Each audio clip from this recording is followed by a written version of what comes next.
Welcome to the Jews and History. Rashi, a light after the Dark Ages. Set in the 11th century, Rashi is about a man, an extraordinary medieval French scholar who lived in the years just before the Crusades' reign of terror. Rashi's legacy is in the clarity and timelessness of his commentaries on the Bible and the Talmud. Rashi became, and still is, not just the most reproduced and widely studied commentary on the Bible, but one of the strongest forces and role models in Jewish and world history. In this age of the millennium, with renewed interest in the Bible, Rashi's almost 1,000-year-old commentary continues to stand out. To understand Rashi is to understand the story of the Jews. So come back into history, to France, and through one man, enter a world that began with the belief in one God.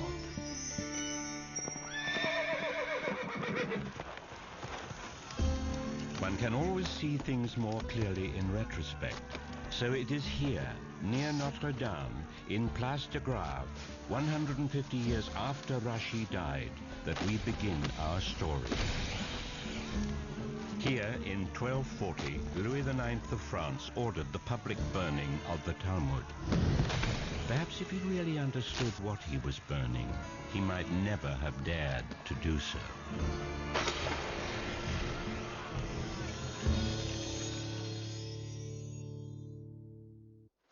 Just before this outrage, from the 9th century, when Charlemagne invited the Jews to leave Babylon and settle in France, till the middle of the 10th century, for a very brief period of time, there was relative peace between the Jews and their Christian neighbors.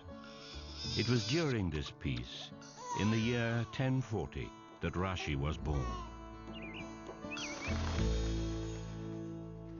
Rashi was only about 8 years old when he left his hometown Troyes on his way to Worms and Mainz, the centers of Jewish learning. After years of study, now married with 2 daughters, Rashi chose to go back home to Troyes to lead the Jewish community in which he was born. Rabbeinu. These stay with me. Loss is Troyes' gain, Rabbi Shlomo. Rabbeinu, I have a full set of Rabbeinu Gershom's Talmud. I also have a full set of the yeshiva's commentary, a kuntras on almost every volume of the Talmud. You're going to need a lot more than books and commentaries to be a leader, Rabbi Shlomo. Rabbeinu, I don't want to be a leader. I just want to be a rabbi. I want to study and write my kuntrasim. Yes, you must write. You have a gift. And your commentary is the next generation of Torah. But you must lead, too. Lead, too? My studies in my vineyard will keep me busy enough. Rabbeinu, the books have never taught me how to lead. You never have to be afraid to lead, Yitzchaki. You just lead by example. That's all you need to know. Now, go. And remember, Yitzchaki, your copy of the Talmud has been preserved since the Jews came to France from Babylon. Don't change even a letter. Of course, Rabbeinu. Rabbi Shlomo, Mainz will never be the same without you. Nor I without Mainz, Monsignor Lutin. Have I managed to convince you of anything? Of your friendship. Oh, you had that long ago. And that to understand the Bible, one must study Talmud. I convinced you of that? The more you argued against it, my friend, the more I was convinced of it. I see I was wasting my breath, wasn't I? No, not so. We learn from everyone. Perhaps even more from those with whom we disagree. Well, I will have to find someone else with whom to disagree. Be careful. The roads are not safe, especially for a Jew. Do not worry, Monsignor Lutin. The roads are filled with merchants going to the Troyes fair. With God's help, we'll be fine. Allez! Allez!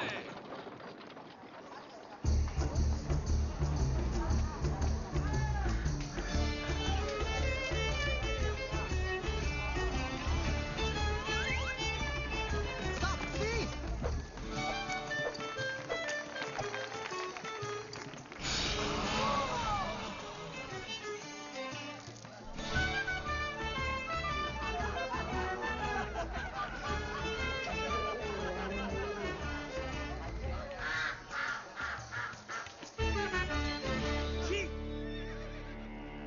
I might not be Jewish, but I do know what 12 lengths of flax looks like. And that's not and never will be 12 lengths. This is 12 lengths, 12 Trois lengths. I don't know what this is where you come from, but here in Trois, this is 12 lengths. Here, 1, 2, 3, 4. I am from Trois, and you know that. Give me that. Bring the official measure. You see, your measure is short. Put him out of business.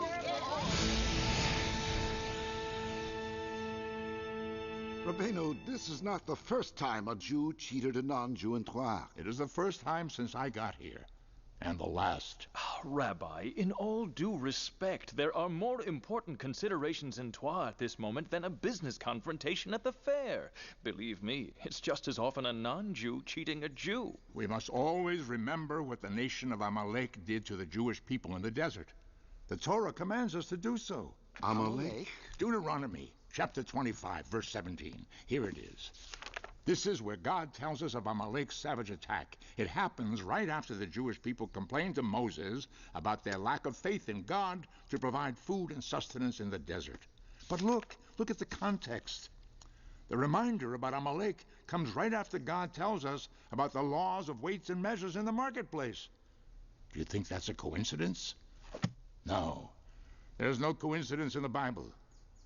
When you cheat on weights and measures, you demonstrate a lack of faith in God's ability to provide for you. In the Torah, as in Jewish history, what follows unethical behavior is, God forbid, Amalek. Come, let us go to the evening service. It is our first prayer service with our new rabbi. Not you, Herman. You go straight to the merchant and beg forgiveness. Your prayers can wait.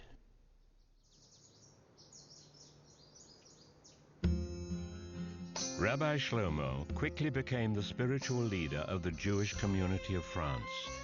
He continued his writings and modestly introduced them to Troyes in the third person, calling them the works of She, an acronym for his name, Shlomo Yitzchaki, Solomon the son of Isaac.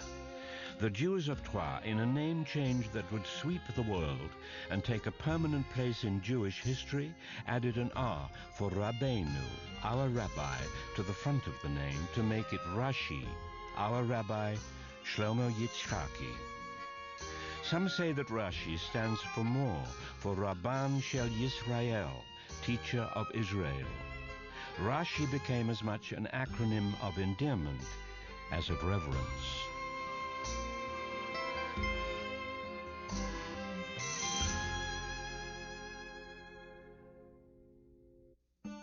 Rabbi Shlomo Yitzhaki, Shalom Aleichem. Aleichem shalom.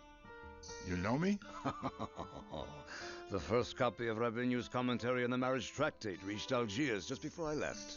It was an event. And what brings a fine Jew de Troyes all the way from Algiers? France has more than its share of quill and ink. Ah, Rabbeinu, I've developed a new mixture for ink. It dries faster, lets you work quicker.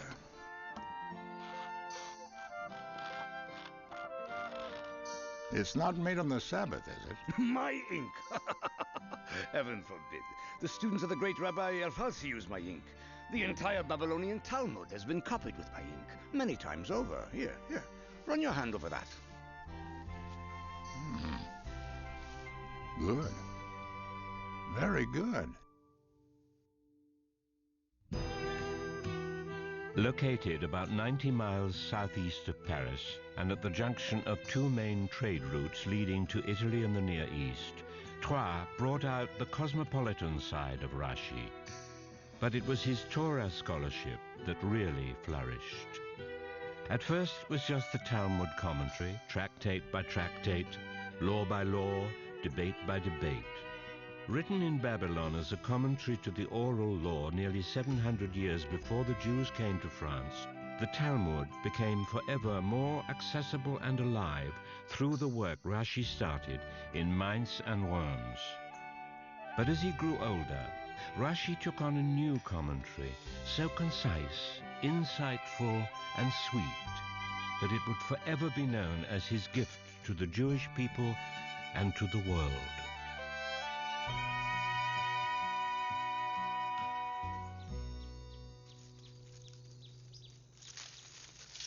Piafit. Yes, my livelihood, and the source of my faith in God.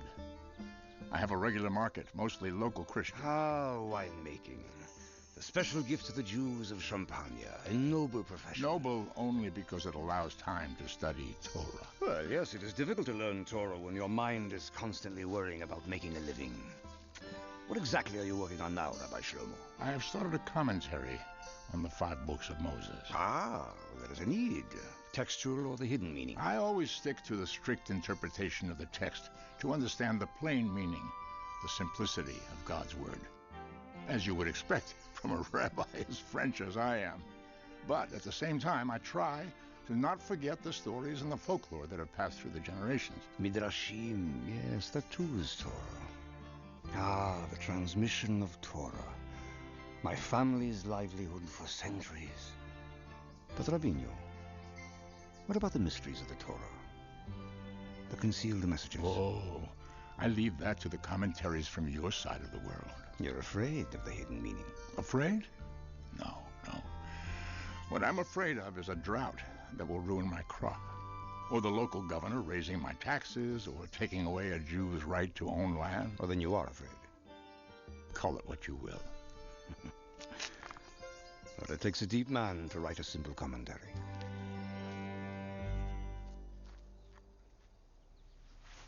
But Morenu, wasn't the transmission of Torah supposed to be an oral transmission only? Yes, it was.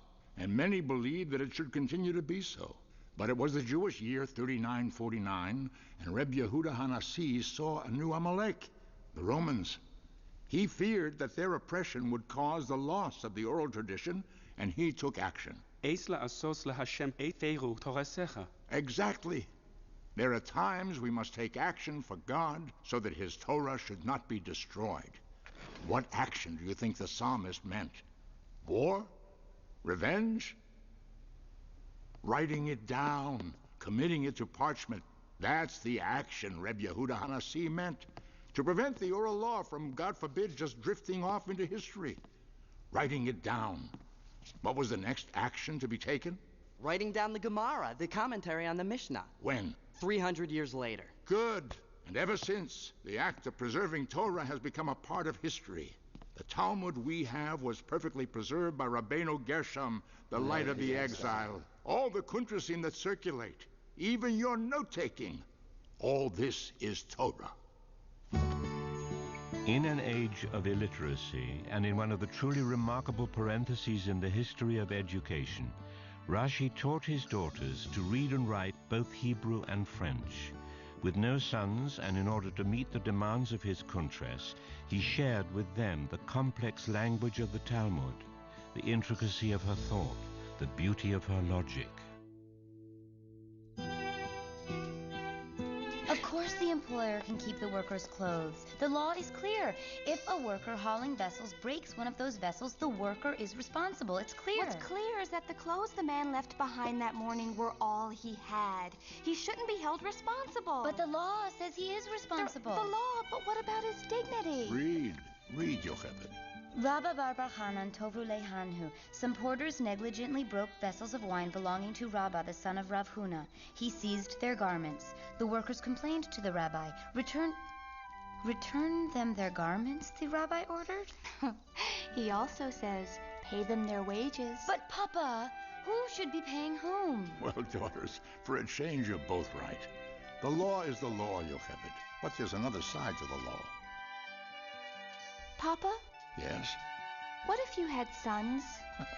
If I had sons, Miriam, you would have had brothers. But Papa, if you had sons, would you have taught Torah to me and Yocheved? I don't know, Miriam. I really don't know. Why is that so important? It's not, I suppose.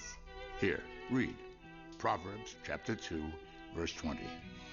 Lema'an telech b'derech tovim, so that you may walk in the ways of good men. In the ways of good men means to sometimes look beyond the letter of the law. But by definition, the law is ethical and moral, right, Papa? Yes, but not always. Didn't Papa just say we should sometimes look beyond the law? Yocheved, Miriam, your Torah is as sweet to me as any son's Torah could ever be. Rashi's family grew in size and Torah. His daughters, Yocheved and Miriam, married two Talmud scholars, Rabbi Meir and Rabbi Yehuda ben Nassan, who would both write Torah commentaries of their own. Their children and grandchildren would also become scholars and leaders of the French Jewish community. Together, they would be known as the House of Rashi, a tribute not just to Rashi himself, but to the transmission of Torah, which he so nobly stood for.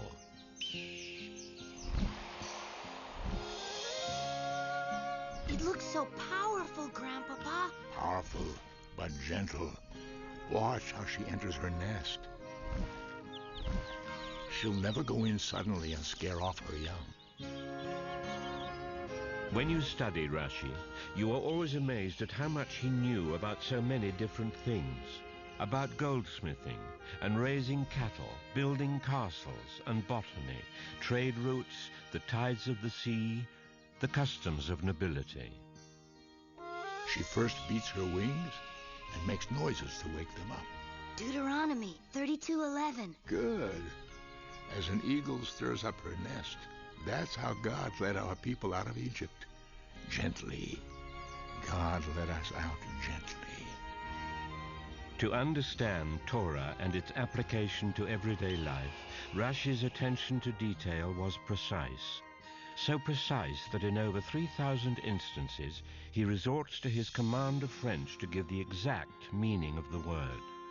A command so pure and perfect that today it is used by scholars in their study of Old French.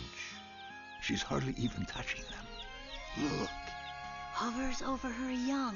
Spreads her wings, takes them, and bears them on her wings.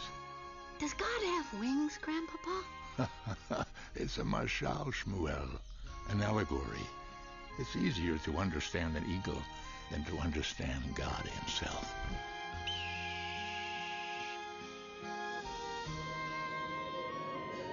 History tells us very little about Rashi's wife, which intimates that she could have died at an early age. If true, it gives one a deeper understanding of the closeness he developed with his daughters.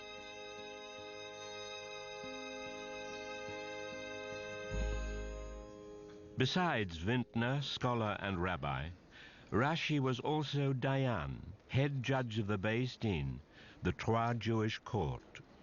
Here, Rashi's interpretation of Jewish law was put to a variety of practical issues concerning divorce, relationship with the Christian community, and business matters. Much of what we know about Rashi's life and attitudes comes from the record of his rulings in Jewish law. Rabbis, I am a man of charity. There isn't a Jew in Troyes who doesn't know that. But I have explained to the rabbis I took an oath. These men are my witnesses. I swore in front of them that under no circumstances would I support or give money to the community's Jewish pauper fund.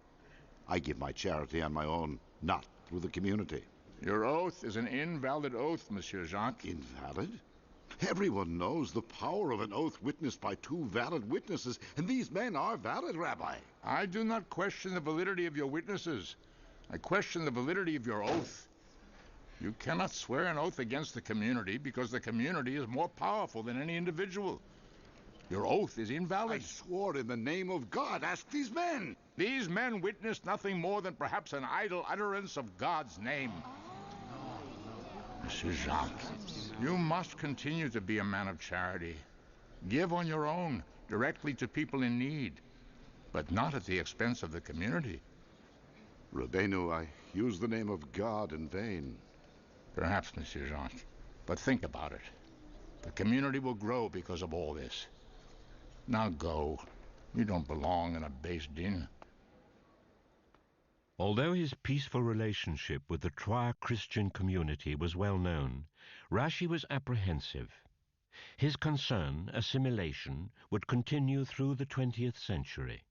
Only later would Rashi add fear of physical harm and persecution.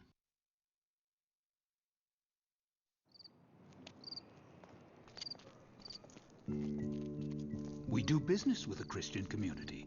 I trust them every day with loans. You give them credit with your wines. Our relationship is fine. But sharing Torah with the church? Now that's a whole other matter.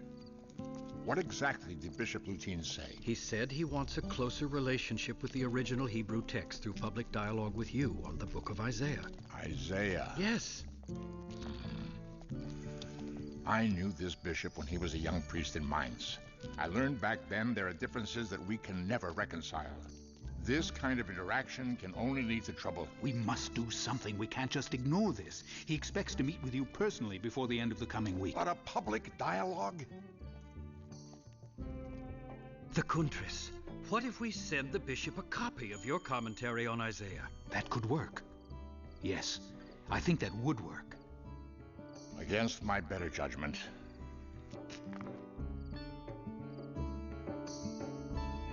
Do it.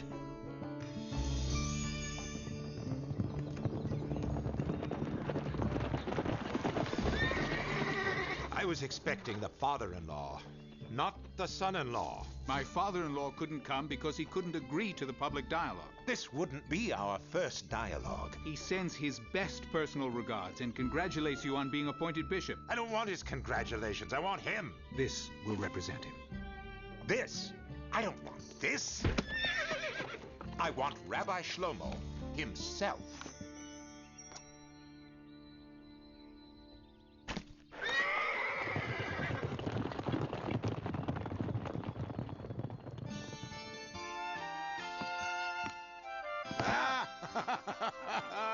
Shalom Aleichem. And how are the Jews of Algiers? To tell you the truth, Rabbeinu Shlomo, I haven't been back to Algiers since the last time we met. I have been to Yerushalayim. Oh, I haven't even left the city of Troyes. You've been to Jerusalem and back. Oh, but I haven't written the world's finest commentary on Torah. Some copies of Rabeinu's Kuntras have reached the Holy Land. I always think of Torah as flowing from there to here, not the other way around. There's so much happening in the world today. The Jews of Yerushalayim are frightened. Of what? Of the Christians. More and more come every year from Germany and even from right around here. They say the Holy Land is theirs. But don't the Muslims control Jerusalem? What are the Jews afraid of? Ah, Rabbi Shlomo, when extremists seek out their enemies, they always find the Jews. I understand parts of your commentary have found their way to the church. If we actively explain our ways, we're accused of proselytizing. If we refuse to cooperate, we're accused of rejecting their Messiah. Sending the commentary was a compromise. Well, then you are afraid of repercussions. No, not afraid. I'm concerned. I'm apprehensive. Well, call it what you will. Well, there's nothing wrong with a little bit of fear, Rabbeinu. Fear eternally keeps our people prepared. And fear of God is a prerequisite for living in the way of the Torah. Fear of God is fine. Fear of anything else is weakness. Showing it means you doubt the validity of your actions. So you cannot accept your own imperfections. God forbid. I'm forever aware of my flaws. Stop being so hard on yourself, Rabbeinu. Only God himself is perfect. And sometimes even he doesn't seem to make any sense. Your hands guided Rabbi Shlomo. You're but the messenger. We are all but messengers. But my commentary is now representing the Jewish people. It must be perfect. Well, no matter how perfect, Rabbeinu, you can never win the word games these extremists play. Ultimately, they'll resort to the sword. A little fear will keep you and the Jews of Troyes on their toes. Spoken by a man who knows how to get in and out of a country faster than any Jew I know. Baruch atah Hashem, Elokeinu melech ha'olam, Blessed are you, Hashem our God, King of the universe, who has sanctified us with his mitzvos and commanded us to sit in the sukkah. Oh, man. Maury, there's so much to know. Why did you make the blessing over the food first and then the blessing over the sukkah? Why not the other way around? And do we make a prayer over the sukkah each time we eat or just once a day? What about mourners? Can a mourner lead a service on a holiday? Rabbi Simcha, enough with the details. Rabbi Simcha of Vitry, Rashi's most diligent student, carefully documented his teacher's practice of Jewish law for the Jewish holidays in a volume called Machzor Vitry. Machzor Vitry survived the generations and is to this day one of our greatest halachic and historical resources. Rabbi Simcha, do you know why we sit in the sukkah for 7 days? It makes us pious Jews. No, it makes us humble Jews. It makes us realize where we come from. Not from France, Babylon, or Rome, but from a generation of slaves who were freed and left to grow and learn about God in the desert, in little huts like these. Do we really need a sukkah to make us remember? Judaism gives us concrete ways to understand abstract ideas. That's what all the details are about. To remind us of who we are responsible to. Don't be fooled, Rabbi Simcha. Jewish history is filled with ups and downs. Our French neighbors today could easily turn on us tomorrow. And it won't be because of our quaint little details. But, Maury, our people are protected by the local officials. We even own land. France has been good to the Jews.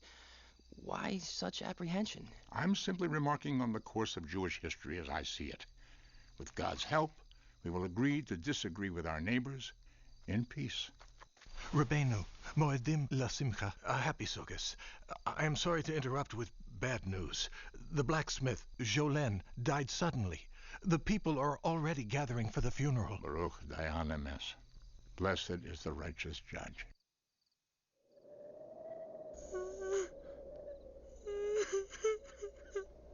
There are many wonderful things to say about Jolene, the blacksmith of Troyes. But we are in the middle of the festival of Sukkot, and holidays take precedence over our personal loss. All eulogies and mourning will be postponed until after the festival. I know this will be difficult. It is natural to mourn for the people we love. We all feel deeply for you, and we share your loss. But Sukkot, the holiday of joy, comes before your personal tragedy. Say the Kaddish. Yiskadal v'yiskadash shemei Rabba, Yomad Yeruseh Shalom b'mromav, Hu Yaseh Shalom, Aleinu v'al kol Yisrael v'yiru Amen. What is unique about Rashi's commentary is its perfect blend of explanation, storytelling, and morals, along with an absolute commitment to clarifying simply many of the complexities raised in each and every letter, word, and phrase in the Torah. Grandpapa, it's a holiday. Don't you ever take a rest from your studying? Actually, I find examining the words of the Torah quite enjoyable. Here, try this. The Torah talks about Jewish leaders. It says, Asher, when a king or Jewish leader sins. Anything strange about that? Sure. It should say im, if a king sins. The Torah made a mistake. God forbid, my little Yitzchak. There are no mistakes in the Torah. Every nuance, every word, every syllable is correct. Then why does it say when? Because the Torah is telling us something about the nature of human leadership. Even though they be kings, even though they have power, even though they might think themselves superior, they are still human. And no human is perfect. No human can escape sin. Mistakes. We learn all that from the word when? When a king sins, little Yitzchak, not if a king sins. Tell me more, Grandpapa. Tell me more. All right. The blind man and the stumbling block. You know that one? Sure. Don't put a stumbling block in front of a blind man. He'll trip. But what does it really say? The words, Yitzchak. The words. Lifnei iver lo sitein michshol. Don't give a stumbling block in front of a blind man. Give a stumbling block. Why give? Okay, I give up. What does give a stumbling block mean? It's not just what it means, Yitzchak. It's how we interpret it, what we learn from it. It's easy to understand why it's wrong to trip a blind person, but the Torah wants us to learn more. Sometimes even people who can see are blind. They're blind because they lack knowledge or information. The Torah, through its choice of words, tells us that we must equally understand how wrong it is to give misleading information, bad advice, to people who lack knowledge. They too are blind. They too must not be given stumbling blocks. There is a problem. Jolene's wife and sons are sitting Shiva. They have torn their garments and are on the floor in mourning. Your ruling has been trampled upon. The community wants to hear from you. Where are they sitting? In their home, upstairs from Jolene's shop. Come, let's go.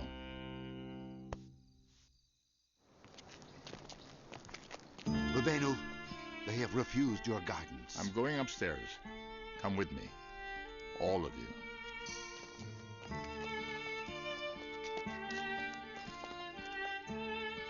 Sit, sit. Mourners do not stand.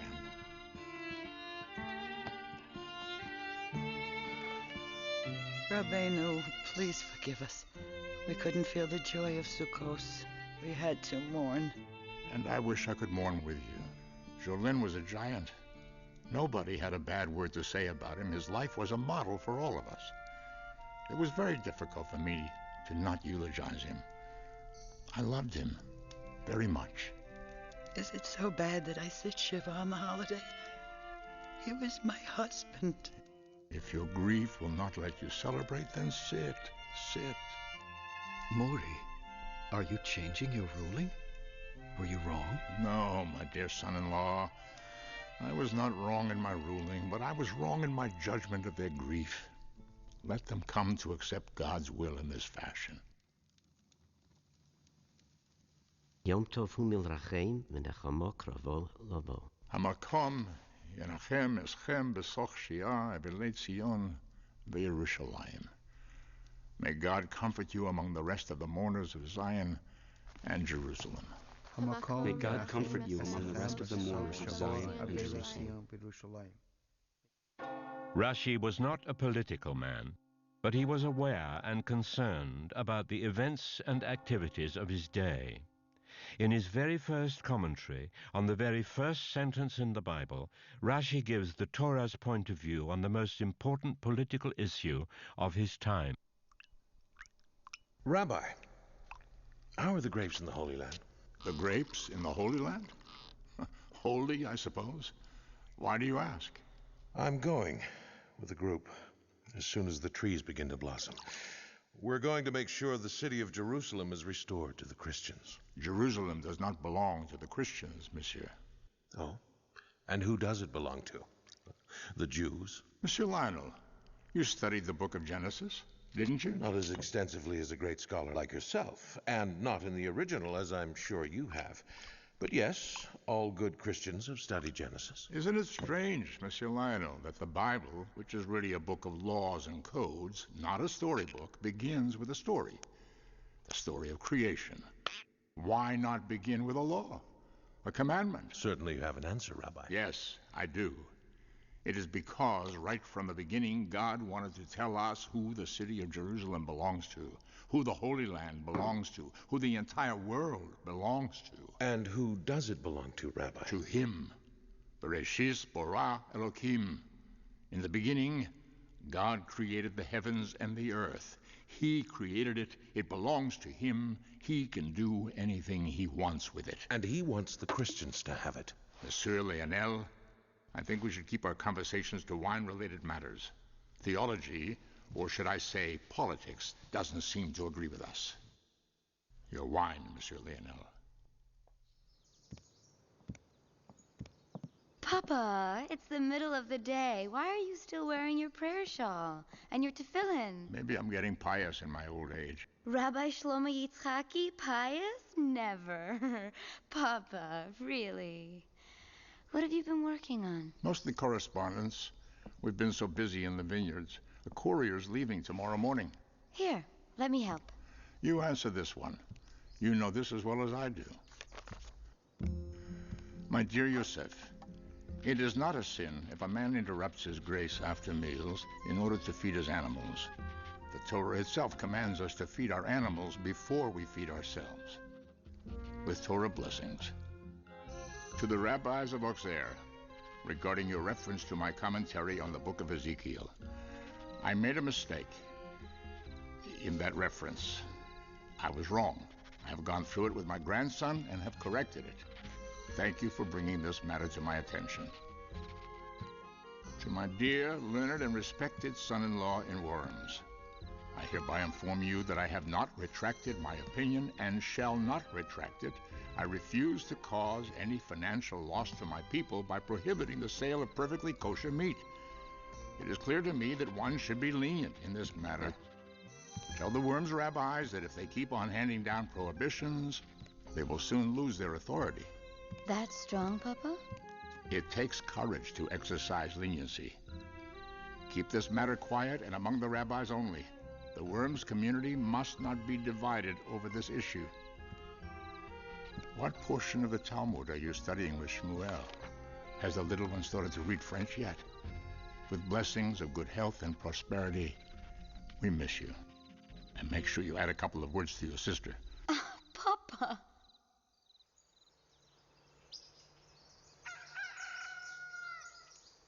Rashi stressed the law above all else. Nevertheless, he also defended simple Jewish customs or minhagim, even if they had no real legal basis. Rashi felt that a custom passed down from our fathers must come from a holy source, and therefore must be maintained. Even if we are not prophets, he would say, we are still the sons of prophets. Shalom Aleichem!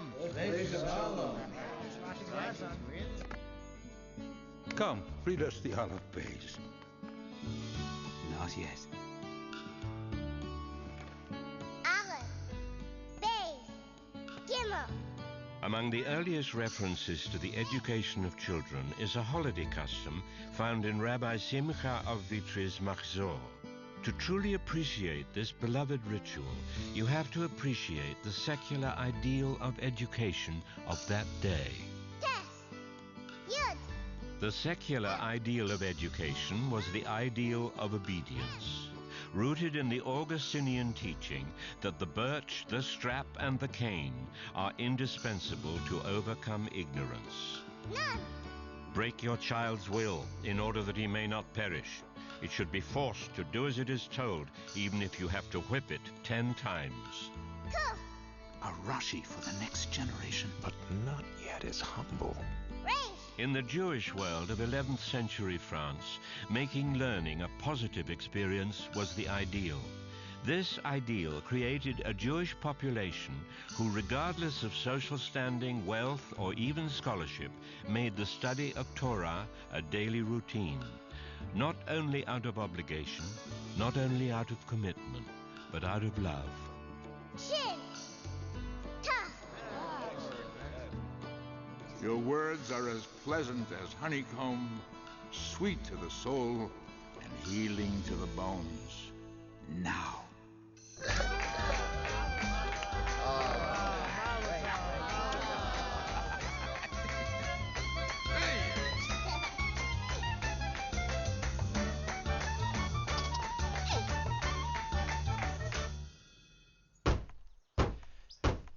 Rabbi Solomon, son of Isaac? Yes? From Duke Godfrey of Bouillon. Did he say why he wants to see you? Copies of my commentary on Isaiah have been circulated by the church. But did he say why he wants to see you? Here, you read between the lines.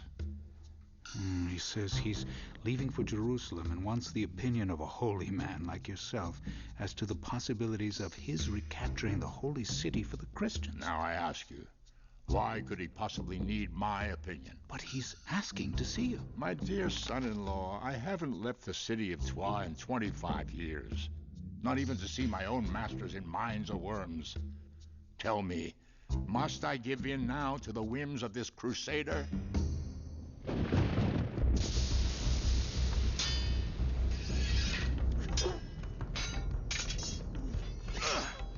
so, Bishop? He refuses to see you, Duke Godfrey. He refuses to debate. He knows that nothing he would say would make a difference. He's smarter than you made him out to be.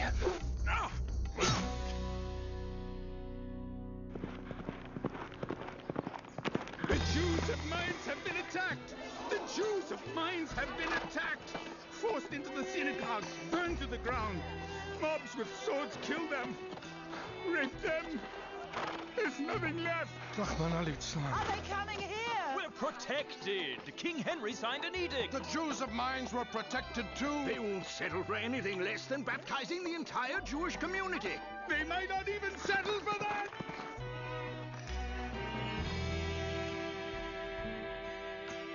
We should have gone to see the Duke. Should have. What difference does it make? We didn't. Maybe it doesn't have to happen in Troyes. Maybe we can buy our safety. You can't buy zealots like you buy kings and noblemen. You don't even know who they are. What do they want from us, Frocco?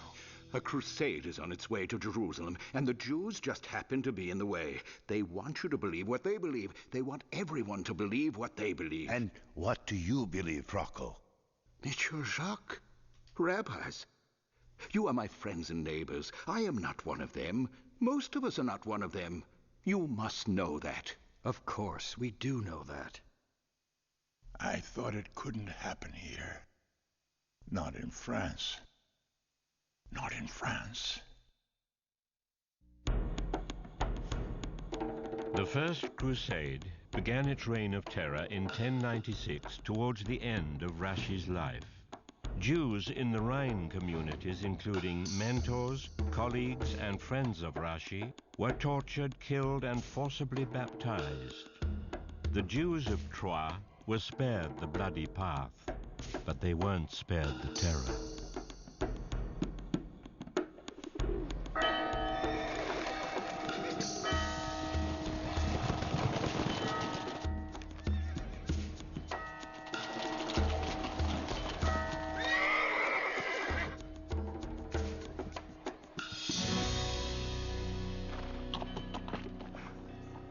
I see you have come to greet me, old man. Not to greet you, Duke Godfrey, but to make sure you do not interrupt the study of Torah.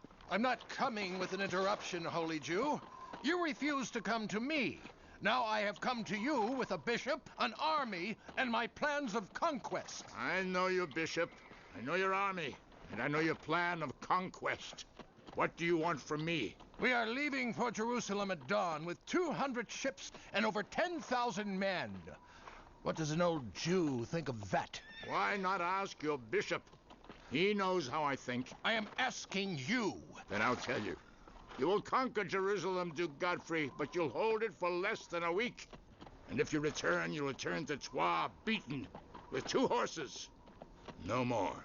What makes you Jews so sure you know so much? I will ride back into Troyes in victory. But should I return with even 3 horses, I will make you the first order of business. I will kill you and everything Jewish around you. To Jerusalem!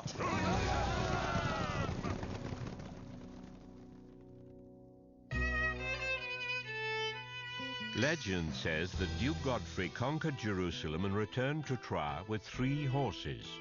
Eager to seek out Rashi, he passed through the arches of the city, and a huge boulder fell, killing one of his horses.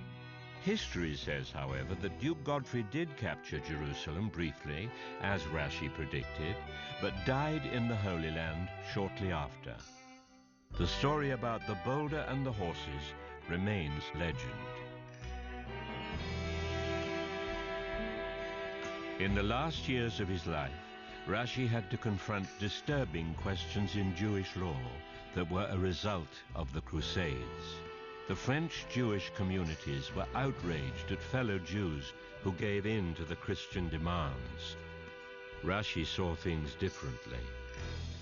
Rabbis, you cannot for a moment believe his claim against me. Not more than 2 years ago, this man left the Jewish community, was baptized, and only recently returned to Judaism.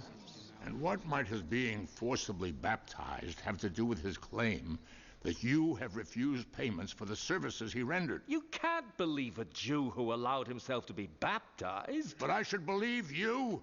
A man who publicly embarrasses a repentant?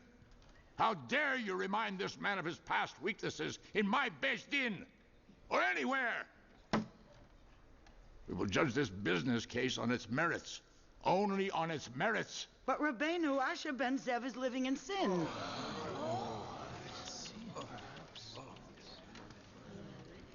I was married while I was living as a Christian, but it was a Jewish marriage to a Jewish woman with 2 witnesses and a minion.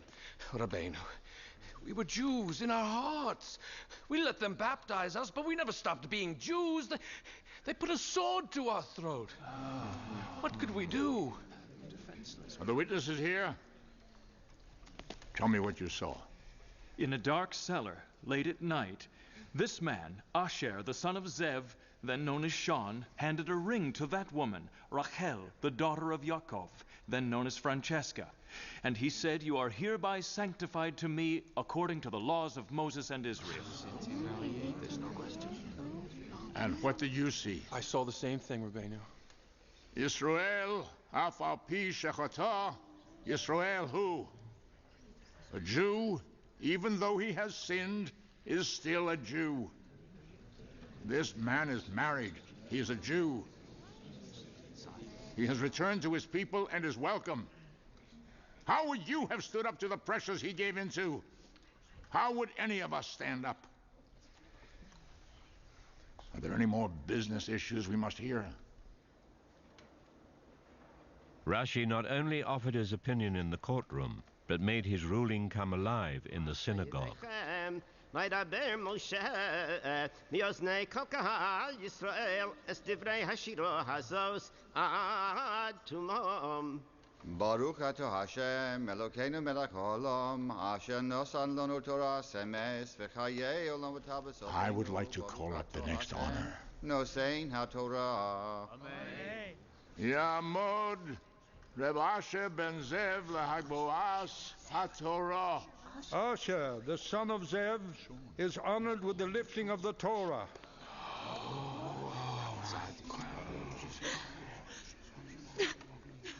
This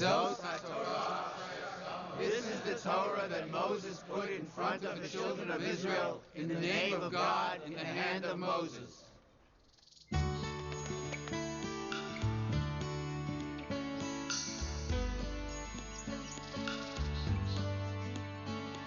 Grandpapa, pick me up. There are only 2 things that could get me to stop learning. The harvest and you, my little Yaakov. Baruch atah Hashem Elokeinu melech haolam borei pri ha'etz. Amen. Grandpapa, can I watch you study alone? Study is not something you watch. Study is something you do. But you argue with my father when you study with him. Who do you argue with when you study alone? With myself. The prophet Yirmiyahu says that Torah is like a rock split by a hammer, Yaakov. It ends up in many different pieces.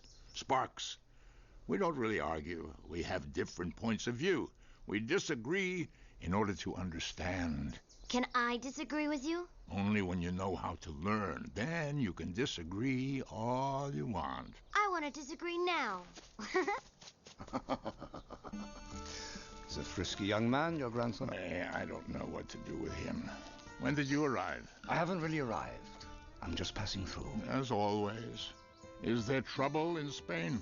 How far have these mobs taken their venom? Italy, France, Germany. But Spain will have its day. Is that fear I hear in your voice, Rabbeinu Shlomo? Is there an end to all of this? Rabbeinu, we must think of ourselves as part of a chain. And not a chain of suffering, a chain of Torah. There's no end, there's no beginning. Look, you've taken Torah straight from Rabbeinu Gershom, the light of the exile. Yes, and you've passed it on to your sons-in-laws. Your grandson has started a kuntres of his own. Rabbi Simcha, Rabbi Shemaiah, you've built a house, Reb Shlomo, a house of Torah, the house of Rabbi Shlomo Yitzchaki. If only I could know what will be with my frisky little grandson. Well, surely he'll become very learned and disagree with you, and so will the others. I hope so. I only hope so.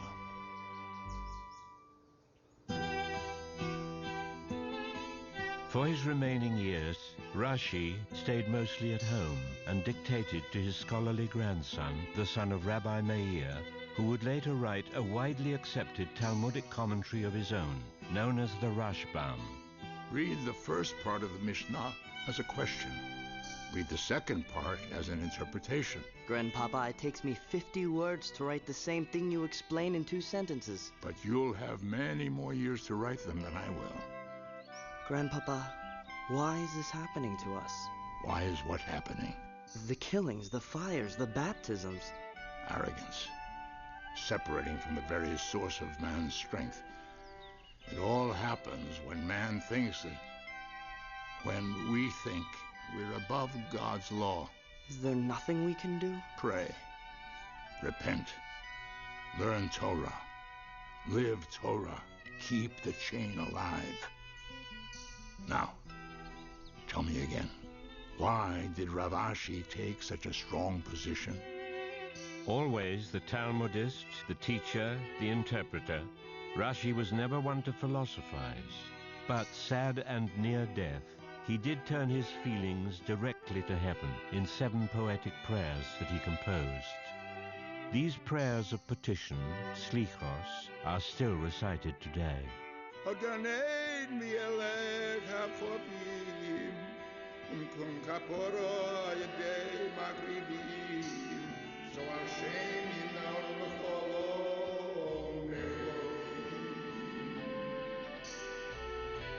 Rabbi Yossi, son of Rabbi Hanina, says that in the latter part of the Mishnah, since he ate outside the walls, the second tithe is tahor.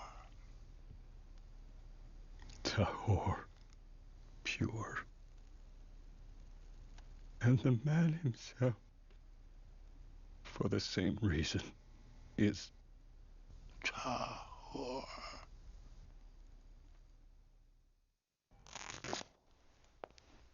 Baruch atah Hashem, King of the universe, the true judge. The true judge.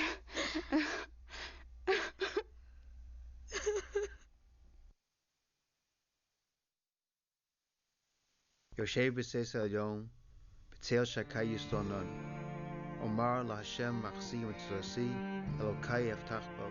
In the Middle Ages, before the days of record-keeping, it is rare that we know the actual date of a man's death. But in the case of Rashi, a beloved leader in his own time, the date lived on in history. The place of his burial, however, is not known. His works remain his monument.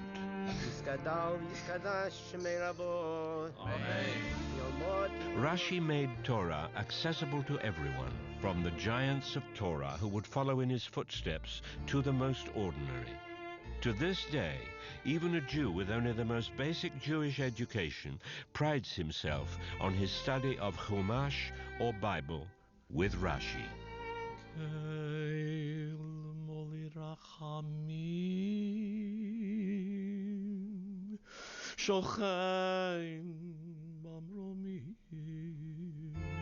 All of Rashi's grandchildren became learned scholars. Collectively, they became known as Tosfos, each commenting directly on their grandfather's text as their way of continuing the chain of Torah. Little Yaakov became Rabbeinu Tam and grew into the most famous of all the grandchildren. Throughout his commentary, he regularly argues with Rashi on many issues, including the order of the placement of the parchments in tefillin. But he was also his grandfather's strongest defender, and would later lead the generation of Franco-German Jewry who would most suffer at the hands of the Crusades.